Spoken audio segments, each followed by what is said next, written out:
So now we're going to talk about the law of cosines. So it's going to be similar to the law of sines. Obviously, it's going to be a little different though. So if you have a regular ABC triangle, right? So remember, alpha is across from A, beta is across from B, gamma is across from C. So remember when we had the law of sines, basically everything had to be across from each other, right? So you had to have two things that were across from each other to be able to do the law of sines. For the law of cosines,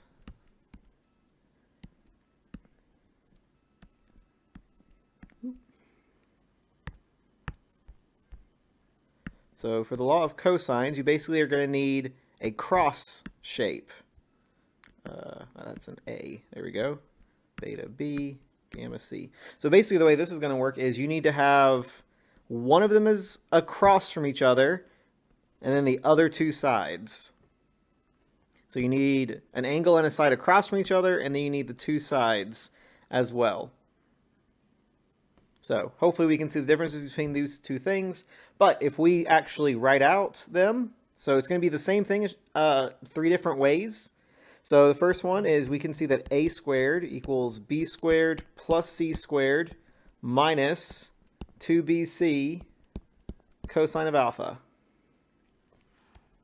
B squared is a squared plus c squared minus 2ac cosine of beta. And then c squared is a squared plus b squared minus 2ab cosine of gamma.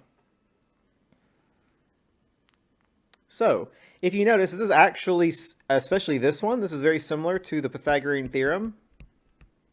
This is actually how they get the Pythagorean theorem.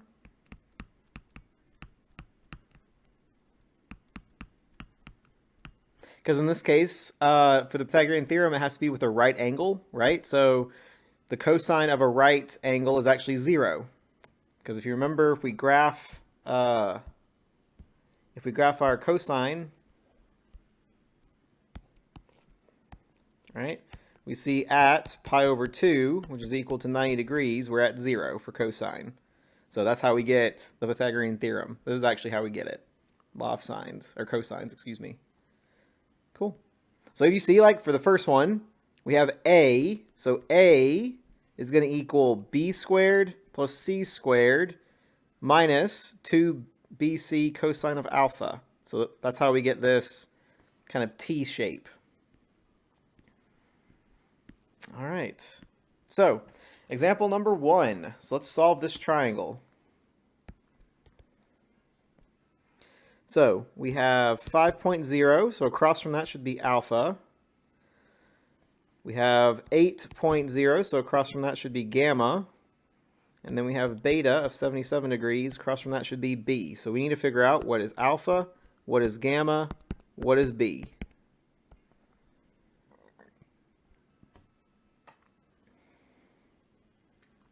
Okay, so notice this time we don't have crosses, right?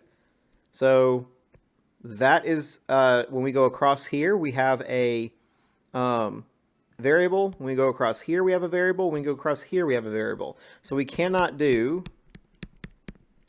the law of sines. Otherwise, we'd end up with an equation with two different variables, right? Because everything has something across from a variable in that case. So let's try to see if we can do a law of cosines, right? So remember, for a law of cosines, we need to be able to create a T shape. And if you notice, right, here are three different numbers, and these are all across from B. So we can use the law of cosines, and we're actually going to use the second law of cosines. So it's going to be b squared equals 8 squared plus 5 squared minus 2 times 8 times 5 times the cosine of 77 degrees.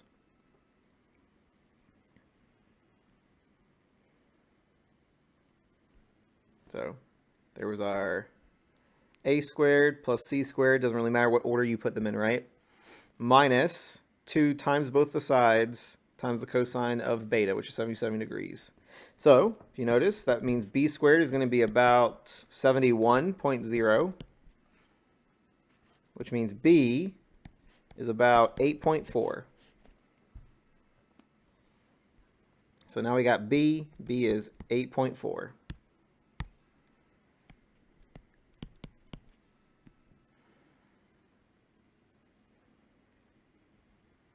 All right. So now, notice, we do have a cross, right? So now we actually can use the law of sines, right? So we have an across here, so we can figure out one of the other ones. So let's do alpha. So using that, right, we can see that we're going to have the sine of 77 degrees over 8.4 equals the sine of alpha divided by 5.0. So we multiply by 5. We see we're going to get sine is 5.0 times sine of 77 degrees over 8.4. So we'll see this is a positive value. Make some more space. There we go. Which means that we can solve for this, right? Now, just like before, right? Just like with the last test, if we have sine of alpha equals something, and it's not 0, 1, or -1, we have to ask ourselves, okay, we can do the triangles. So which quadrants are we in? And notice it's quadrants, plural. There's multiple. So if sine is positive, sine is the y value, right? So when's y positive?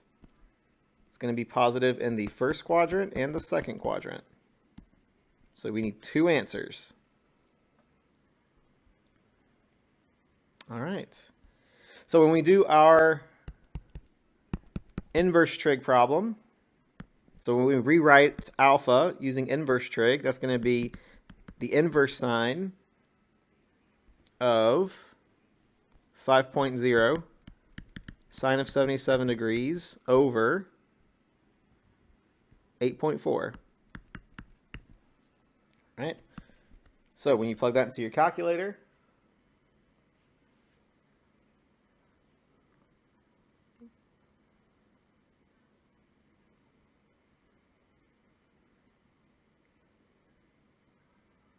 we should get about 35.4 degrees.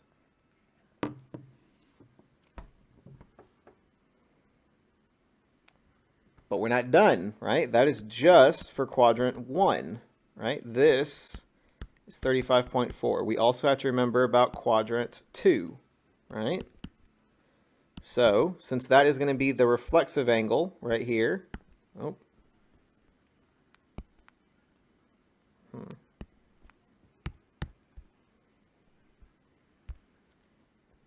There we go. Since that's the reflexive angle, right? To get the entire side, the entire angle, starting from the positive right side, from 0 degrees, remember we're going to have to do 180 minus 35.4.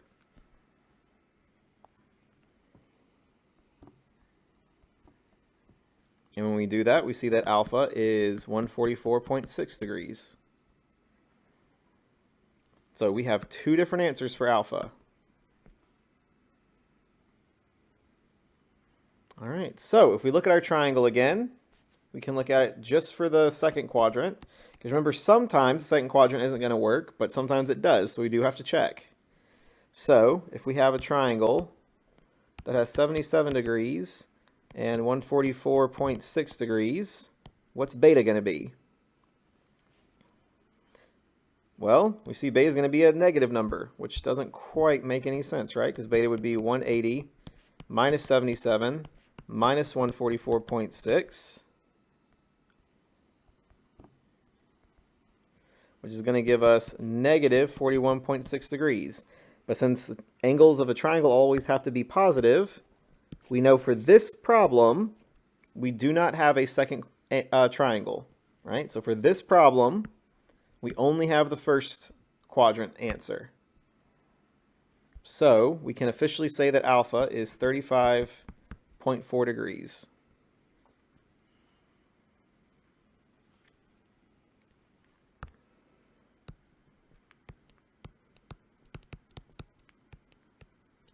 Good. Oh, sorry, that wasn't beta, that was gamma, my bad. Yeah, gamma would have been a negative answer. Cool. All right, but since this is the case, right, we can easily just see that gamma is going to be 180 minus 35.4 minus 77. So gamma ends up being 67.6 degrees. And that's our final answer.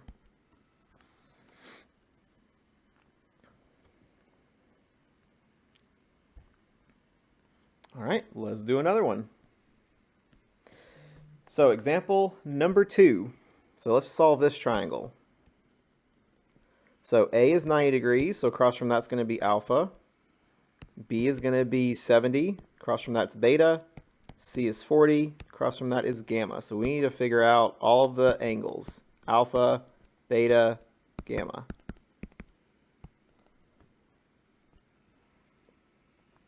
So again, if we try to look at the law of sines,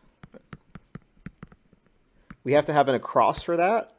So across from the 90 is a variable, across from the 40 is a variable, across from the 70 is a variable. So in this case, we end up with all the variables, right? So if we did law of sines, we'd end up with we'd end up with an equation with two different variables, which is not helpful. So we are not going to use law of sines. So let's look at law of cosines. Well, for any of them, right, we can see that if we go across and down, right, we only get one variable, right? In this case, it's going to be whatever the angle is that we're trying to solve for. So let's do this one. So remember, the across one is going to be what it equals. So side note, this is going to be law of cosines 3. Again, it doesn't really matter because they're all the same thing. So we go the across one, so 40 squared equals each of the sides, the sum of the square of the sides, minus 2 times the sides times the cosine of gamma.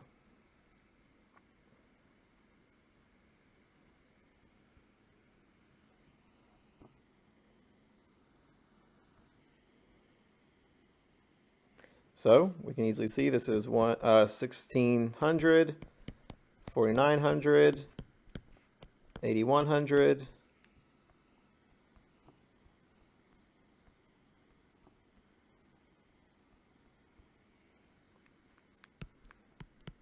$12,600 cosine of gamma. Good. All right. So if we subtract and then divide all of that, so just doing this on the calculator, and then we can divide. So we end up with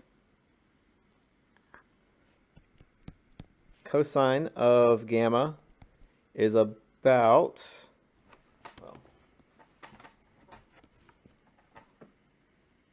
well, we know exactly what it is, right?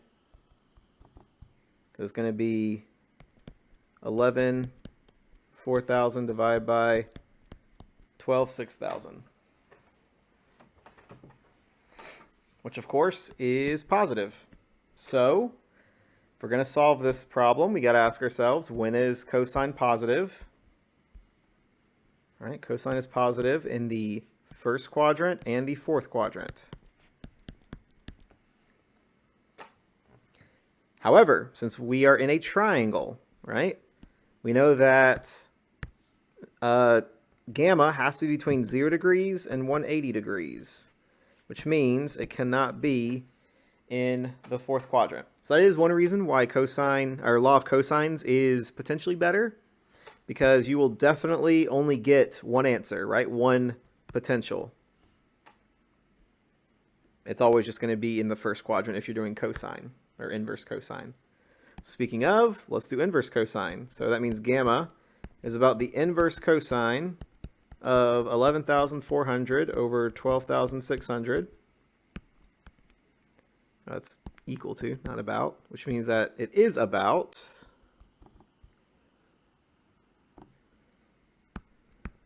25.2 degrees. And since we only have one quadrant in the first quadrant, that's our final answer. 25.2 degrees.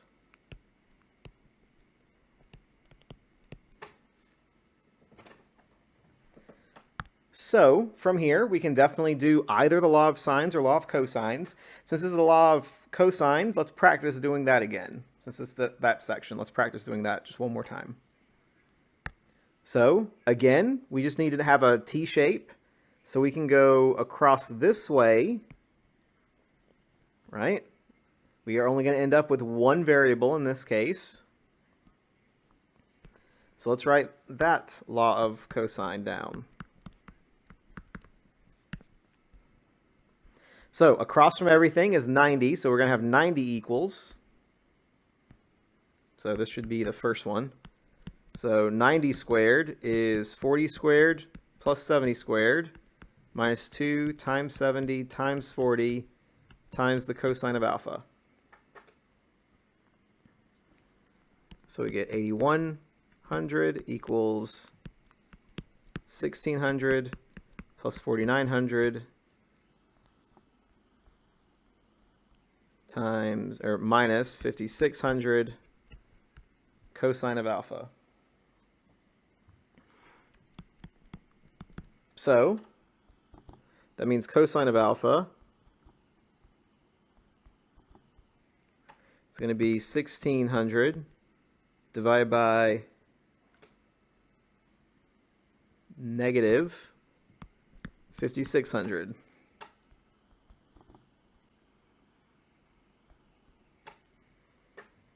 So, since this is negative, we gotta ask ourselves, when is cosine negative? It's negative in the second quadrant and the third quadrant, right? Because we think of x when we think of cosine. But of course, since it's a triangle, it can only go between 0 degrees and 180 degrees. So we know it can't be in the third quadrant. So whatever it gives us should be the only answer we need in this case. So rewrite our alpha in the inverse trig form. So it's going to be the inverse cosine of 1600 over negative 5600.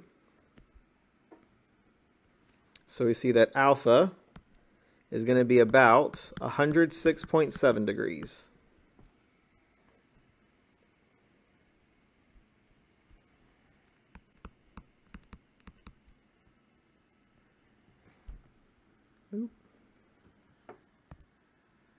And then define beta.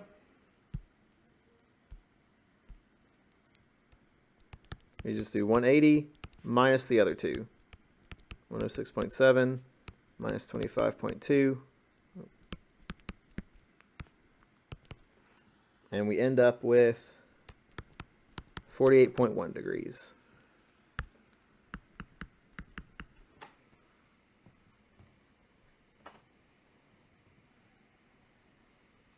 All right, 2 more problems, and then we'll call this one a day. So, problem number 1 for the word problem. A vertical pole, 40 feet tall, stands on a hillside that makes an angle of 17 degrees with the horizon, or the horizontal. Approximate the minimum length of the cable that will reach from the top of the pole to a point 72 feet downhill from the base of the pole.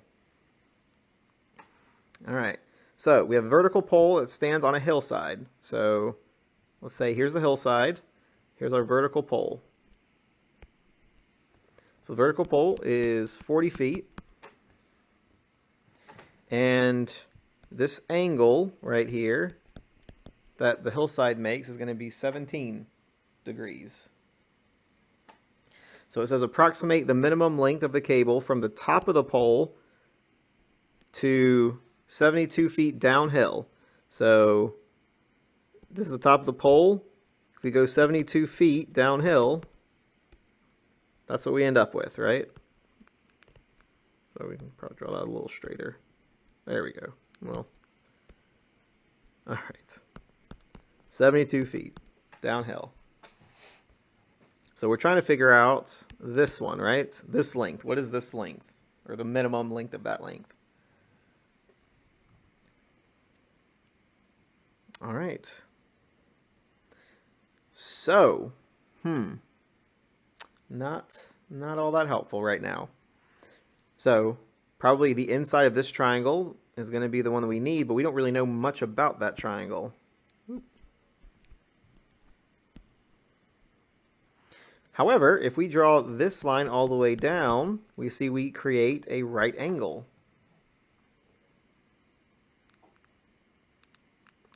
So we can kind of figure out some things from this, right? So if you notice, we can figure out both of these sides if we need to. So let's first figure out what this side is.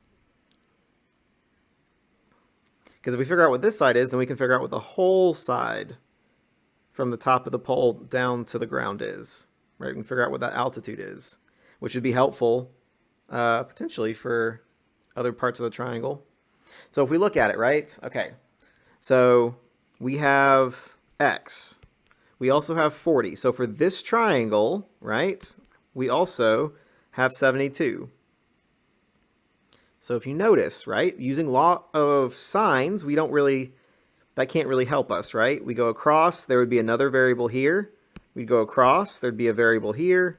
We go across, there'd be a variable here, right? So law of sines isn't really going to be all that helpful. There's too many variables.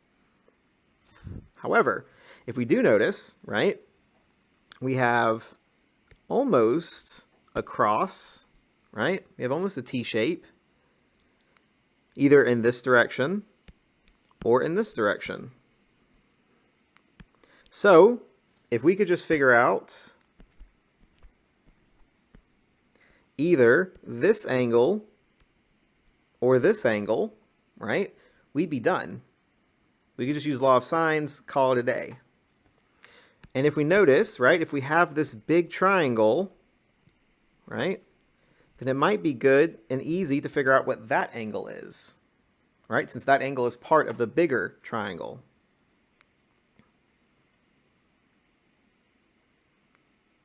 So in finding the bigger triangle would be helpful if we potentially knew what this angle was. Maybe. Maybe not.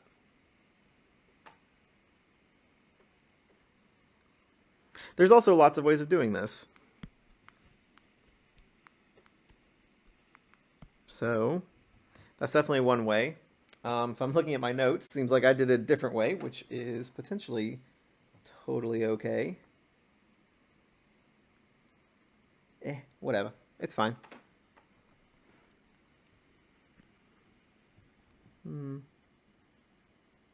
Well, I don't want to do more work than we need to. So we should probably just do what I did in my notes. So I didn't do it that way and originally the first time, but there's lots of ways of doing these problems. So another way, essentially what I saw the first way is still trying to figure out what this angle is, but we can do it in some other ways. So for instance,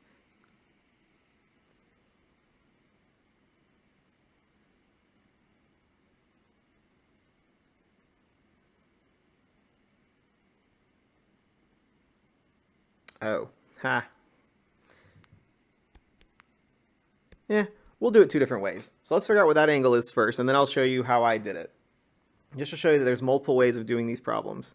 Okay, so let's figure out what D is. So when we're trying to figure out D, right, since we have a right triangle, we can actually do just regular old trig. We don't have to do law of sines, law of cosines, we don't have to do any of that stuff, right? So across from here, right, we see that we could do the sine of 17 degrees is D over 72, right? Which means that D is going to be 72 times sine of 17 degrees.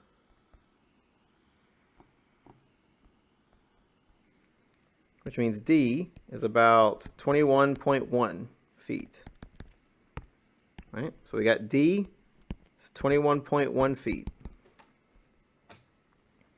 which means this whole side is going to be 61.1 feet.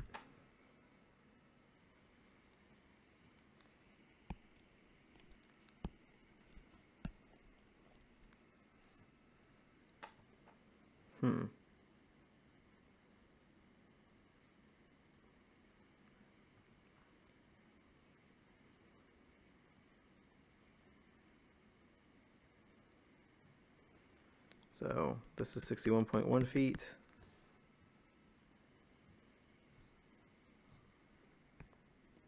Yeah, nope, that way doesn't actually work.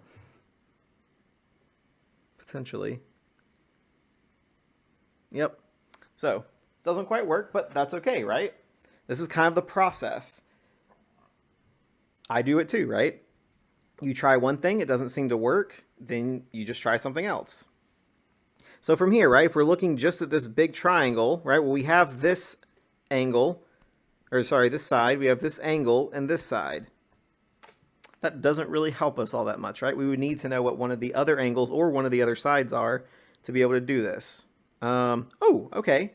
So we can figure out what this side is, right? Yeah, so let's figure out what that side is. There we go. Because that's also going to be part of the bigger triangle. So looking back at our smaller triangle, right, we can also figure out what that side is. So we can call this y. So we can see that the cosine of 17 degrees is y over 72, which means y is 72 cosine of 17 degrees.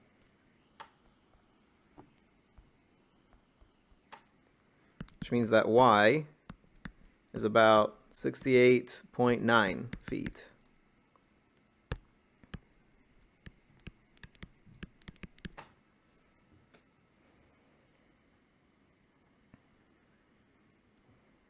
Okay, so we see that the big triangle right here, the big side, is 61.1 feet.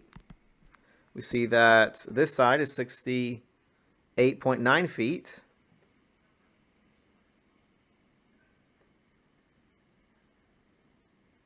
And actually, from here, we can just do the Pythagorean theorem, right? Because this big triangle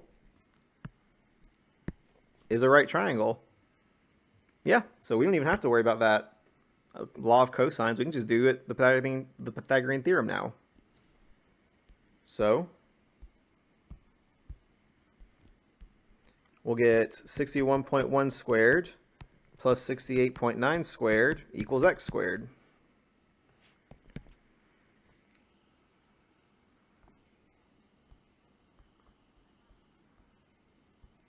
Which means x squared will be about,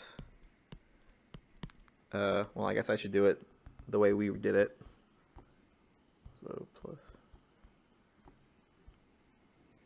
So about 480.42, which means x is about 92.1 feet.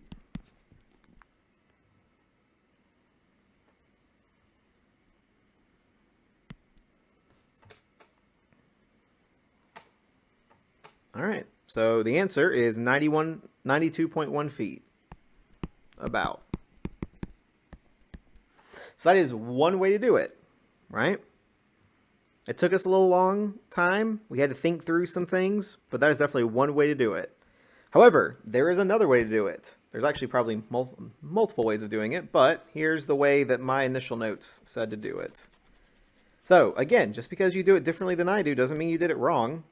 Right? Go ahead and do it your way if it makes sense to you. And you are doing it properly, getting the right answer. All right, so let's redraw that triangle. So if that made sense to you, feel free to skip on ahead to the next problem. If you'd like to see maybe an easier way of doing it, you can as well. All right, so this was 72 feet. 17 degrees. We want to find x. This was 40 feet.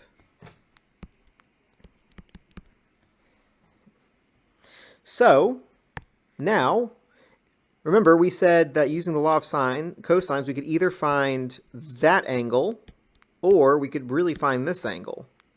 So instead of trying to find that angle and then going from there, let's try to find this angle instead. And yeah, it turns out we didn't even need to find that other angle because we had the Pythagorean theorem, but that was a way to start, right? Trying to find this angle. So let's try to find what that angle is. Well, if we look at this triangle, right, we can easily figure out what this angle is, right? That's just going to be 180 minus 17 minus 90, which is going to get us 73 degrees. So that's 73 degrees. We can easily see what this angle is, right? That's just 180 minus 73. There's going to be 107.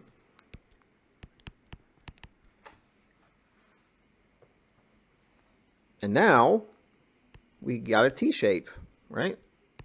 So now we can do law of cosine, and then we're done. So a little easier way of doing it, a little quicker way of doing it. But if the way you saw it was the other way, which is the way I saw it originally, right? That's totally okay too. So law of cosines. We have the one that's across from the angle, so x squared equals 72 squared plus 40 squared minus 2 times 72 times 40 times the cosine of 107. So we see that x squared is going to be, if we calculate all that together, 4861.1.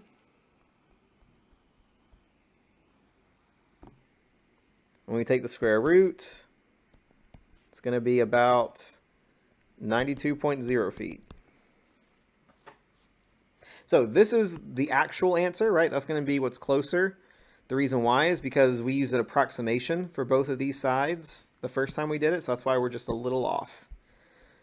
Of course, on a homework problem, I would definitely give you credit for it if you ended up with this answer and you showed me the way that we previously did it. However, the official right answer is 92.0 feet. And we're done. That was it. Last problem, and then we'll call it a day. So 2 trucks leave a city at the same time. Oh, see, classic math problem. And travel along a straight highway that differ in the direction of 62 degrees. If their speeds are 50 miles per hour and 40 miles per hour respectively, how long does it take for the trucks to be 100 miles apart, round to the nearest hour and minute? All right. So we don't exactly know what direction that they're going, but we do know that the difference of their directions are going to be 62 degrees. So one of them goes 50 miles per hour. So hopefully remember from the last lesson, that means it's going to go 50x, right? Where x is the amount of hours that it takes them. The other one is going to be 40x, where x again is the number of hours it takes them. So we're trying to figure out how long does it take them to be 100 feet apart. Well, this looks pretty simple, right? Pretty simple law of cosines problem, right? We got our T-shape. So remember, across from the angle, that's going to be what everything equals. So 100 squared equals, well, maybe I'll write it down here to give us a little more space. 100 squared equals 50x squared. Remember, everything has to be inside. You're squaring both the 50 and the x. Plus 40x squared minus 2 times 50x times 40x times cosine of 100 degrees. Or, sorry, 62 degrees. So we get 10,000 equals 2,500x squared plus 1,600x squared minus 4,000x squared cosine of 62 degrees. Right? So we can basically, a way to think about this, we can factor out an x squared from all of this. So 10,000 is x squared times 2,500 plus 1,600 minus 4,000 cosine of 62 degrees, right? So give us some more space.